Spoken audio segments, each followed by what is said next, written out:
that's one of my things I want to do in 2024 is I want to get better at reflecting and listening and being quiet and like embracing silence and solitude because I think God speaks to us in silence and solitude.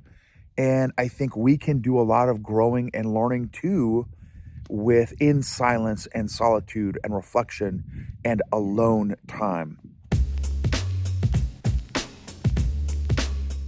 Welcome to the EQ Gangster podcast, where you will learn practical tools to grow your mental and emotional health and intelligence to be the best version of yourself, both at work and at home. It is real, raw, and transformational.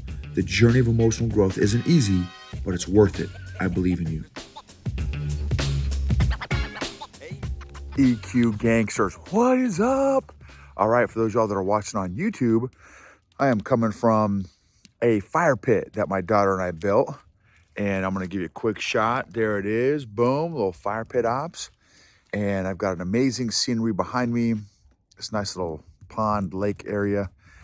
And the thought that I had that I wanted to share with you all, you may hear the fire crackling in the background for those of y'all that are just on the podcast, is how can we facilitate our goals and habits in 2024?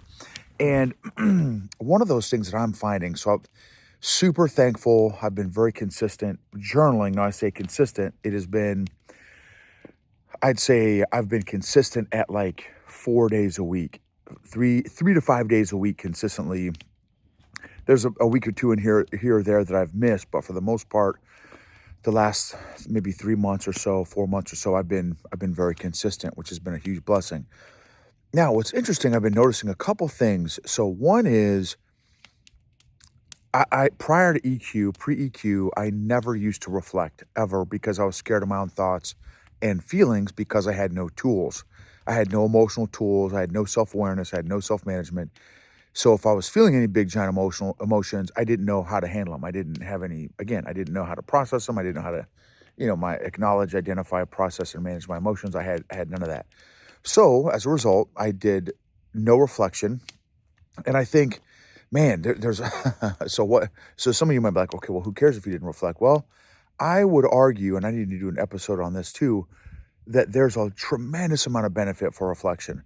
And I think it goes along with awareness. I think reflection and awareness, both social and self-awareness, are very tied to one's amount of time and ability to reflect. And I've asked a couple folks, remember Michael Bungay Stanier, one of my episodes last year, on how did he develop his ability to reflect? How did you grow? How does one get better at it? How does one get good at reflecting? What does that look like? What does reflecting well look like? And anyway, so boom, a bunch of great thoughts right there too. Just some stuff to chew on. One thought that a couple things that I've noticed. So again, how can we facilitate our growth in 2024 by increasing those habits and goals that will benefit us in our goal accomplishment, habit development, and sustainment? One of those, again, is reflecting. And for me, I have noticed, so I'm a fire guy. You guys know, if you've been following me any amount of time, when we were in one of our previous homes, we had a wooden fireplace in our home. Not a fireplace that was wooden, a fireplace that does wood, not one of those electrical ones or whatever, or gas ones. And so, and I'm telling you, there's something about, for me, there's something about the snap, crackle, pops, the smells of the wood and the fire and the smoke that just absolutely is good for my soul. And and so what I found myself doing, my daughter and I again built this little fire pit outside, and it's cool right now, time of year, right when it's cooler, and so boom, I've been rocking some fire pit ops since my daughter and I kind of dug it out, and we got these neat little kind of rocks around the fire pit, and it's nice. It's, I don't know, maybe 5 to 6 feet in diameter. is in diameter and maybe 3/4 of a foot or a foot deep. So it's great. It's like the perfect size. And what I've noticed is fires, outdoor fires in our fire pit here facilitates my reflection time. I love thinking by the fire. It's almost, I mean, this is going to sound really kind of probably strange or extreme, but like it almost puts me in a meditative trance, which I'm not into that, obviously, meditating or trance. I mean, I'm into praying and stuff, right? And if you meditate, super cool, right? Do your thing. I won't even get into that. But bottom line is, right? If you find a way for you to increase your ability to reflect, that's awesome. So for me, it's fireplace, for doing fires and stuff. So guess what? And check this out. As a super side benefit, my daughter, one of her love languages is quality time. So guess what? It's we sit out here and we sit by the fire. It is, and we sometimes we don't even talk to each other. Just sitting out here by the fire, piddling around with the fire, building the fire together, doing the fire and stuff together, has just been awesome family time and quality time with my daughter.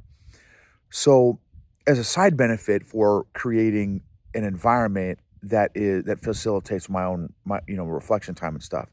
And then sometimes we'll get into some conversation and stuff too, which is also great. The other thing that I've noticed is for Christmas, my wife got me a like a journal thing, but it's like I don't even know the right term, but it's like leather. It's like old school leather, and it's like old school paper. Like it's not like conventional paper. It's like old school paper. Like the edges of this paper is like fringed because it's like old school and it's like thick. Each page is kind of thick and it's old school. And I use a fountain pen to journal. And guess what, man? I love now it's like I look forward to journaling because I get to use my little fountain pen. It's a little cheap one off Amazon, but I love writing my little fountain pen. And and this paper, like this old school paper, it's just something about the feel of it, the texture, and I just love the feel of this fountain pen going on the paper. So anyway, another kind of external motivation for internal reflection, it has been this notebook thing, this cool little journal notebook deal. And of course, I tie it in my Bible study time and read my Bible and stuff. Sometimes read my Bible first and then journal. Sometimes I journal first and then do my Bible time. But it just some things that I have noticed as I'm coming into this new year that have helped facilitate more reflection for me. Which again, that's one of my things I want to do in 2024 is I want to get better at reflecting and listening and being quiet and like embracing silence and solitude because I think God speaks to us in silence and solitude. And I think we can do a lot of growing and learning too within silence and solitude and reflection and alone time and discover new things about God, discover new things about ourselves, discover new things about others through that solitude and solace and quiet time. And what might be some ways that you can facilitate your own reflection time and growth in your own journey?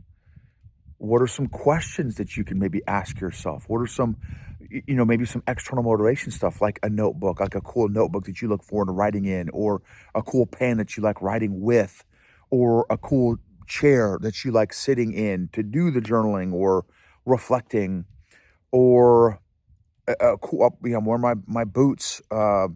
Is there a certain for me? There's a certain sweater I like to wear too, and a flannel kind of thing that I like to wear.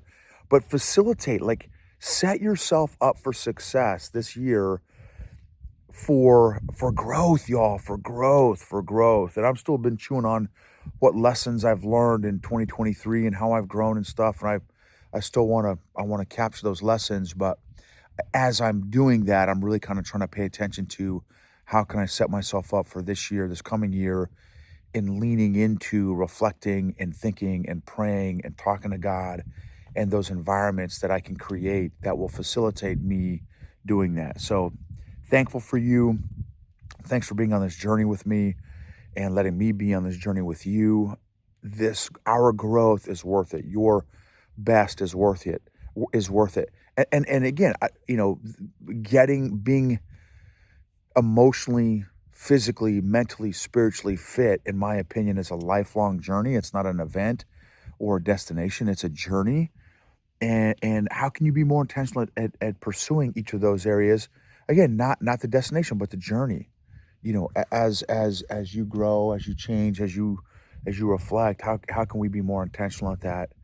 And again, pay attention to how you've already grown, how far you've already come, and those areas that still need worked on, still need honed and refined. But again, thank you for being a part of this journey. Excited for growth, not only for myself, but for my family, my friends, my homies, the podcast folks, YouTube folks, the EQ Mafia folks, the folks that are my clients, my coaching clients, the leaders that I'm blessed to work with along the way. I'm excited to add value to them as well. So you guys rock. So thankful for you, your journey, and your emotional, mental, spiritual, physical freedom is worth it. The best version of yourself is worth it. Your family is worth you pursuing your emotional, mental, physical, spiritual health and freedom.